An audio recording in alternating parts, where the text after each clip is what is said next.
Good morning my dear students. This is your Subbarao sir.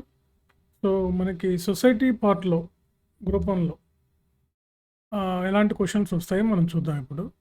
ఎందుకంటే society కొంత మనకి పాలిటీలోను, కొంత ఎకానమీలోను, కొంత జనరల్ ఎస్ఏలోను ఆల్రెడీ ఇంక్లూడ్ అయి ఉంటాయి. తర్వాత జనరల్ అవేర్నెస్తోనే మనం కొన్ని ప్రశ్నలు రాయడానికి అవకాశం ఉంటుందన్నమాట ఈ ఏరియాలో.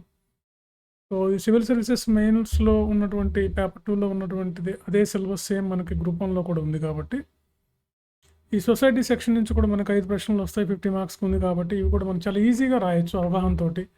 మనకున్నటువంటి అవగాహనతోటి రాసేటటువంటి ఒకానొక ఏరియా ఇది. చక్కగా రాయొచ్చు ఇందులో.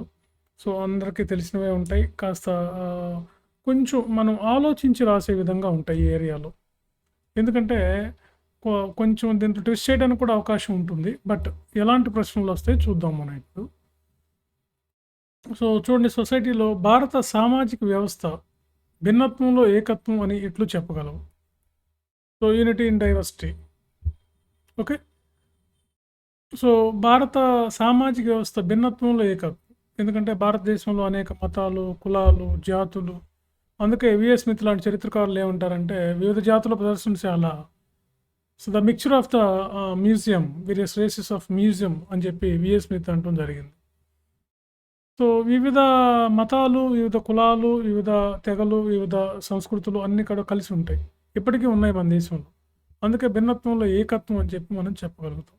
రకాల మతాలు, ఆచారాలు, వ్యవహారాలు, సంప్రదాయాలు, ఇవన్నీ వీటిని సంబంధించినటువంటిది మనం ఇంట్రడక్షన్ రాసి దానికి సామాజికవేత్తలు ఏం చెప్తున్నారో అలాంటి లక్షణాలు కూడా ఉన్నాయి.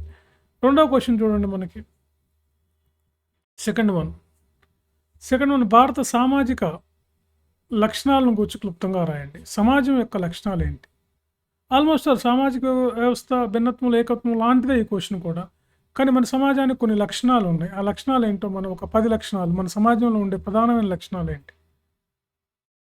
మన కుటుంబ వ్యవస్థ, మన కులాలు, మతాలు, తర్వాత మన ఆచారాలు, వ్యవహారాలు, సంప్రదాయాలు, ఇవన్నీ కూడా మన సామాజిక లక్షణాలు. మన జీవన విధానం, మన జీవించే పద్ధతులు, ఇవన్నీ కూడా వీటికి సంబంధించి మనం ఒక 10 పాయింట్స్ రాయాల్సి. తర్వాత ఉమ్మడి కుటుంబ వ్యవస్థ అంటే జాయింట్ ఫ్యామిలీ సిస్టమ్ అనేది మన దేశంలో ఉంది, ఎప్పటి నుంచో ఉంది మనకి అది. సో ఉమ్మడి కుటుంబ వ్యవస్థ మనకి ఎలా విచ్ఛిన్నం అవుతుందో దాని మీద ఒక లఘు టీకా రాయము అన్నాం. టీకా అంటే ఒక చిన్న షార్ట్ నోట్స్ అని అర్థం. సో జాయింట్ ఫ్యామిలీ అంటే ఏంటో మీకు తెలిసిందే. ఆ జాయింట్ ఫ్యామిలీ గురించి రాసి ఆ జాయింట్ ఫ్యామిలీ యొక్క ఉపయోగాలు కూడా కొన్ని రాస్తూ అది ఎందుకు విచ్ఛిన్నం అవుతుంది, ఎందుకు అది డిక్లైన్ అవుతుంది, ఎందుకు అది రూయిన్ అవుతుంది ఉమ్మడి కుటుంబ వ్యవస్థ ప్రస్తుతం. ఇప్పుడు అన్నీ కూడా న్యూక్లియస్ ఫ్యామిలీస్ అంటున్నాం మనం. సో ఈ క్వశ్చన్ని బేస్ చేసుకొని మనం వస్తే జాయింట్ ఫ్యామిలీ సిస్టమ్ మీద క్వశ్చన్ ఏం రావచ్చు, లేదా న్యూక్లియస్ ఫ్యామిలీస్ మీద అయినా క్వశ్చన్స్ రావచ్చు. అంటే పరిమిత కుటుంబాలు, ఏకాకి కుటుంబాలు అనమాట. ఇప్పుడు అంతా ఒకరు ఇద్దరు ముగ్గురే ఉంటున్నారు కుటుంబం అంటే. సో ఎందుకు ఇది విచ్ఛిన్నం అవుతుంది? ఈ సంప్రదాయ హిస్టారికల్ ఫ్యాక్టర్స్ ఏంటి, పొలిటికల్ ఫ్యాక్టర్స్ ఏంటి, సోషల్ ఫ్యాక్టర్స్ ఏంటి, ఎకనామిక్ ఫ్యాక్టర్స్ ఏంటి, వీటి ఈ పాయింట్ ఆఫ్ వ్యూ డిస్కస్ చేయాల్సి ఉంటుంది. తర్వాత పరిమిత కుటుంబం వ్యవస్థ, ఇదే ఇప్పుడే న్యూక్లియస్ అన్నాం కదా, అదే పరిమిత కుటుంబాలు ఏంటంటే దాని మీద ఒక విశ్లేషణ ఇవ్వండి. భారత వివాహపు వ్యవస్థపై ఒక సమగ్ర విశ్లేషణ చేయండి. మన మ్యారేజ్ సిస్టమ్, ప్రపంచం అంతా కూడా మన మ్యారేజ్ సిస్టమ్ని తల ఉంచుతుంది.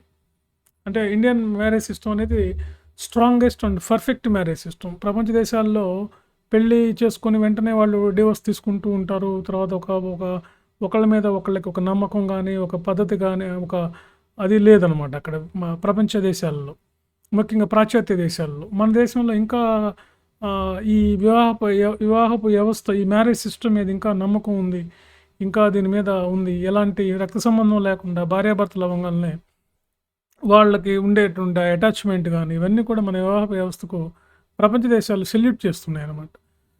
సో మన వివాహ వ్యవస్థకు సంబంధించి దానికి ఆ సిస్టమ్ రాస్తూ దాంట్లో ఉన్న సమస్యలు, మనకు కూడా ఇప్పుడు ఆటోమేటిక్గా వెస్ట్రన్ కల్చర్ వచ్చేసింది. మనకు కూడా ఇప్పుడు డివోర్స్ తీసుకునే వాళ్ళు ఎక్కువైపోయారు. వ్యవస్థ మీద నమ్మకం లేని వాళ్ళు కూడా ఉన్నారు మన దేశంలో. దాన్ని గౌరవించే వాళ్ళు ఉన్నారు, దాన్ని వ్యతిరేకించే వాళ్ళు కూడా ఉన్నారు. సో ఈ పాయింట్ ఆఫ్ వ్యూలో మనం దీని మీద ఒక సమగ్రంగా ఒక విశ్లేషణ చేయాలి. తర్వాత నెక్స్ట్ చూడండి, 6th క్వశ్చన్.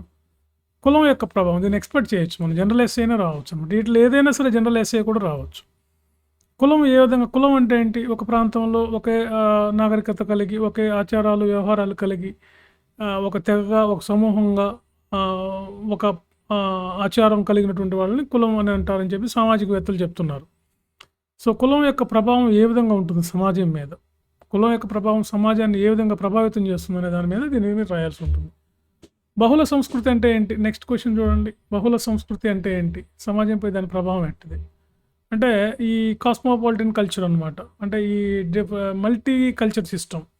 అనేక రకాల సంస్కృతులు మన దేశంలో ఉన్నాయి. క్రిస్టియానిటీ, హిందూయిజం, ముస్లిం, జొరాస్ట్రియన్, తర్వాత ఇతరితర మతాలు, బౌద్ధ, జైన ఇలాంటి రకరకాల సంస్కృతులు మన సమాజంపై కల్చర్ ఏ విధంగా మనల్ని ప్రభావితం చేస్తుంది. అది పాశ్చాత్యం అయినా అవ్వచ్చు, ఈస్టర్న్ కల్చర్ అయినా అవ్వచ్చు, వెస్టర్న్ కల్చర్ అయినా అవ్వచ్చు. మతం ఎలాంటిది? మత ప్రభావం ఎలాంటిది? ఇది కూడా ఒక జనరల్ ఎస్సే ఎక్స్పెక్ట్ చేయొచ్చు మనం. మతం ఏంటిది? మత ప్రభావం ఎలా ఉంటుంది? ఇది మీకు జనరల్గా తెలిసింది. గ్రామీణ మరియు పట్టణ ప్రామాణికత అంటే ఏంటి? Standardisation of rural and urban areas అంటే ఏంటి? వాటికి సంబంధించి సవివరంగా మనం ప్రశ్న రాయండి. సో ఇట్లా ఉంటాయి మనకు క్వశ్చన్స్ ఇవి. సో గ్రూప్ 1 సివిల్ సర్వీసెస్ స్టాండర్డ్లో ఉన్నటువంటి క్వశ్చన్స్, ఆల్రెడీ ప్రీవియస్ క్వశ్చన్స్ అడిగినటువంటి కొన్ని ఉన్నాయి. సో ఈ స్టాండర్డ్లో ఉంటాయి. మీరు క్వశ్చన్ చదివి దాంట్లో 2 స్టేట్మెంట్లు ఉంటాయి, గమనించండి. మీరు సమగ్ర విశ్లేషణ చేయండి అంటే అంతా రాయాల్సి ఉంటుందన్నమాట మీరు.